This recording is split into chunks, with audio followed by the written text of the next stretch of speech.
प्रयागराज महाकुंभ जाने के लिए नई दिल्ली रेलवे स्टेशन पर जो भगदड़ हुई, जो हादसा हुआ, उसकी जो दर्दनाक कहानी है, वो मंजर कितना भयानक था, वो उस कूली ने बता दिया जिसने 4 साल की मरी हुई लड़की को जिंदा करने की हर संभव कोशिश की। वो कूली उस समय को बता रहा है, उस परिस्थिति, उस हालात को बता रहा है जब एक माँ अपने 4 साल के कलेजे के टुकड़े को पकड़ कर फफक फफक कर रो रही थी, क्योंकि उसको ऐसा लग रहा था कि उसका बच्चा मर गया है। और उस कूली ने ना सिर्फ 4 साल के बच्चे को बचाया, बल्कि वो बता रहे थे कि जब उसकी सांस में सांस आई तब उस परिवार के हालात क्या थे। मैं उस कूली के बयान से आपको बताने की कोशिश करूंगी कि प्रयागराज जाने के लिए जो दिल्ली में एक भीड़ इकट्ठा हुई थी, उस समय हालात क्या थे।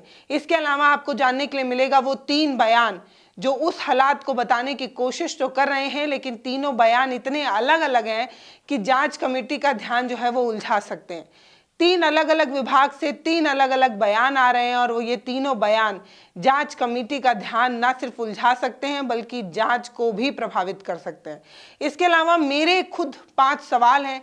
इन 5 सवालों के इर्द गिर्द अगर जांच की जाती है तो मुझे ऐसा लगता है कि ठीक ठाक और सही से जांच की जाएगी। तो मेरे वो 5 सवाल कौन से हैं वो तो मैं आपको इस वीडियो में बताऊंगी, और मुझे लगता है इन्हीं 5 एंगलों से अगर जांच की जाए तो दिल्ली में जो नई दिल्ली रेलवे स्टेशन में जो भगदड़ हुई उसका सही कारण भी पता चल जाएगा, और जिम्मेदार कौन है ये भी पता चल जाएगा।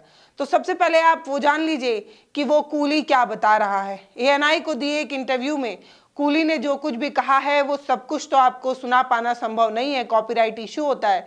लेकिन एक मुस्लिम समाज से आने वाले एक कूली ने बताया कि 15 सालों से वो नई दिल्ली रेलवे स्टेशन पर काम कर रहे हैं, लेकिन जो मंजर उन्होंने उस दिन देखा वो मंजर इससे पहले कभी नहीं देखा था। छठ में भी भीड़ होती है, दिवाली पर भी भीड़ होती है, होली पर भी भीड़ होती है, लेकिन जो कुछ उस दिन हुआ वो इससे पहले कभी नहीं हुआ। भीड़ आती है रेलवे स्टेशन पर, कई बार भीड़ बहुत ज्यादा भी आती है, लेकिन उस दिन जो हालात थे वो ऐसे थे कि क्या बताया जाए। कूली महोदय बताते हैं कि रोजमर्रा की तरह वो काम कर रहे थे, अचानक से चीख पुकार सुनकर वो अंदर की तरफ भागते हैं, और वहां जाकर वो देखते हैं कि बहुत सारे लोग नीचे पड़े हुए हैं, बहुत सारे लोगों की जान जा रही है, दम घुट रहा है। ऐसे में उन्होंने बहुत सारे लोगों को बचाने की कोशिश की। वो ये बताते हैं कि सबसे ज़्यादा मदद अगर किसी ने की है उस हालात को सुधारने के लिए या लोगों की जान बचाने के लिए तो वो कूली समाज के लोग हैं। कूली ने सबसे ज़्यादा हेल्प की नई दिल्ली रेलवे स्टेशन पर जो भगदड़ मची थी। इस तरीके की बात वो बताते हुए कहते हैं कि रोज की तरह काम कर रहे थे, तभी चीख पुकार की आवाज़ सुनाई देती है, लोग चिल्ला रहे थे, हम अंदर की तरफ भागते हैं, और जो दर्दनाक मंजर मैंने देखा मेरी रूह कांप गई। अब आप मुझे मूर्ख भी कह सकते हैं या समझदार भी कह सकते हैं।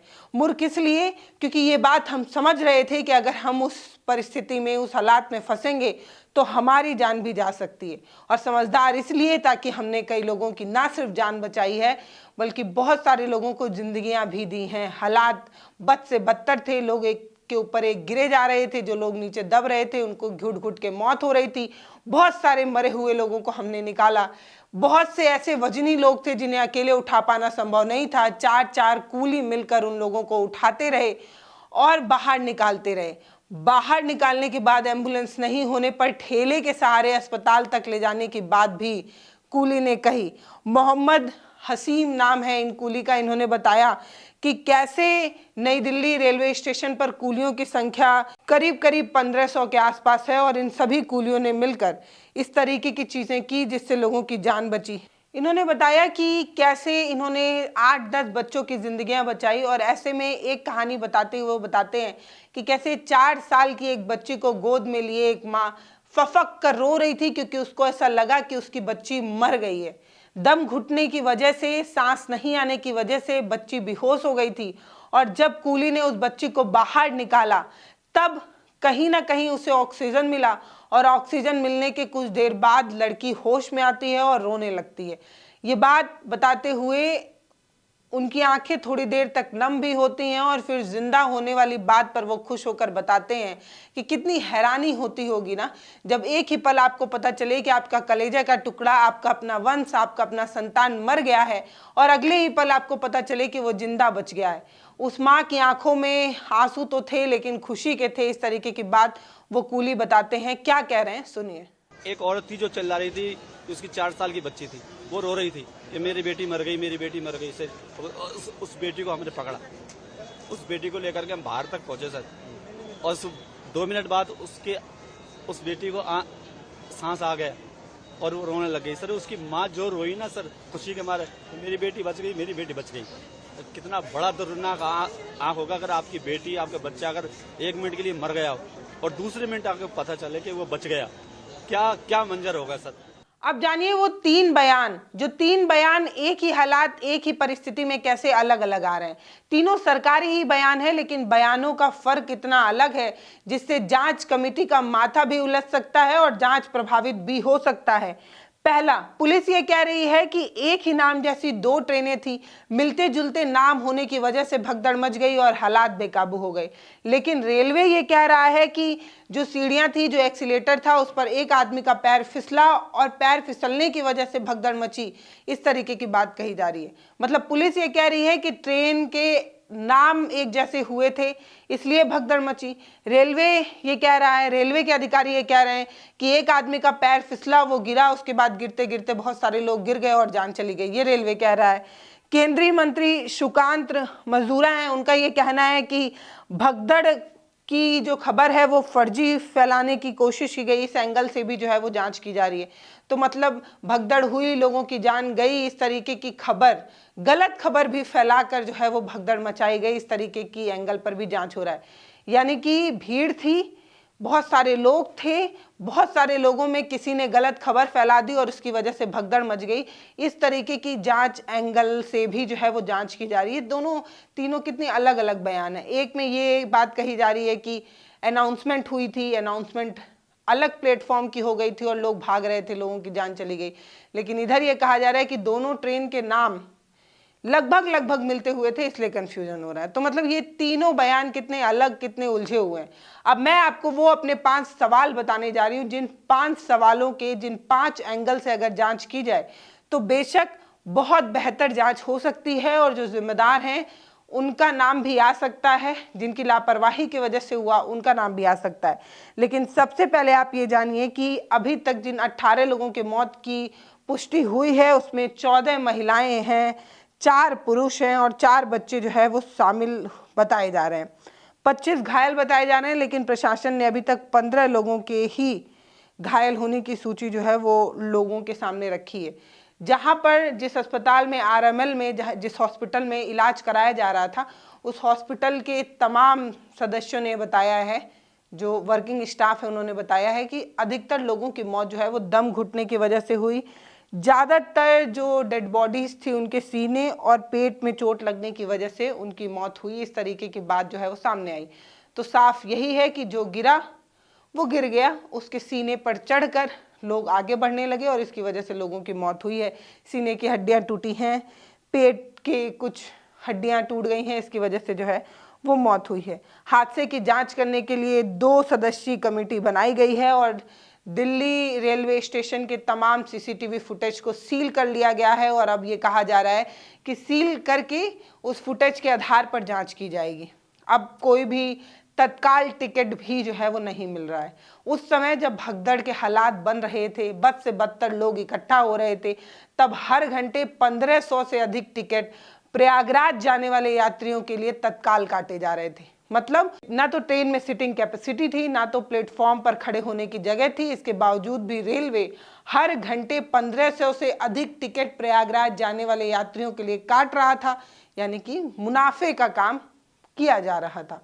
अब वो 5 सवाल जो मेरे हैं, जिससे मुझे ऐसा लगता है कि इन 5 एंगल से जांच की जा सकती है। पहला, क्या प्लेटफॉर्म बदलने की वजह से, जो प्लेटफॉर्म बदलने का अनाउंसमेंट हुआ था उसकी वजह से भगदड़ हुई? जस्मदीदों के आधार पर यह कहा जा रहा है कि कुछ लोग प्लेटफॉर्म नंबर 14 पर इंतजार कर रहे थे, तभी अनाउंसमेंट होता है कि स्पेशल ट्रेन प्लेटफॉर्म नंबर 16 पर आएगी और अनाउंसमेंट सुनने के बाद बहुत सारे लोग जो प्लेटफॉर्म नंबर 16 की तरफ भागने लगे थे, उसकी वजह से भगदड़ हुई। कूली वहां मौजूद, जो कूली हैं वहां मौजूद जो लोग हैं, इन सभी लोगों का यही कहना था कि अनाउंसमेंट की वजह से जो है वो भगदड़ हुई। क्या प्लेटफॉर्म बदलने की वजह से भगदड़ हुई? पहला सवाल। इस सवाल के जवाब में रेलवे के प्रवक्ता हैं हिमांशु शेखर, वो बोलते हैं ना तो कोई ट्रेन रद्द की गई है और ना ही प्लेटफॉर्म बदला गया है। यानी कि रेलवे कह रहा है ना तो प्लेटफॉर्म बदले गए हैं और ना प्लेटफॉर्म बदलने की ऐसी कोई भी खबर हमारे सामने है। इस चीज से उन्होंने इनकार कर दिया है, लेकिन वहां पर मौजूदा लोग इस चीज की पुष्टि कर रहे हैं। तो इस एंगल पर सबसे पहले जांच होनी चाहिए कि क्या मेन टाइम पर प्लेटफॉर्म बदला गया जिसकी वजह से भगदड़ हुई, पहला सवाल।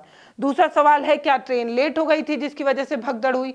बहुत सारी जगहों पर बहुत सारे लोगों ने इस बात को कबूला है कि देर शाम से ही लोग वहां पर इकट्ठा हो रहे थे कि और लगातार ट्रेनें जो हैं 3 ट्रेनें जो हैं वो लेट होती गई, जिसकी वजह से लोगों की संख्या और बढ़ती रही।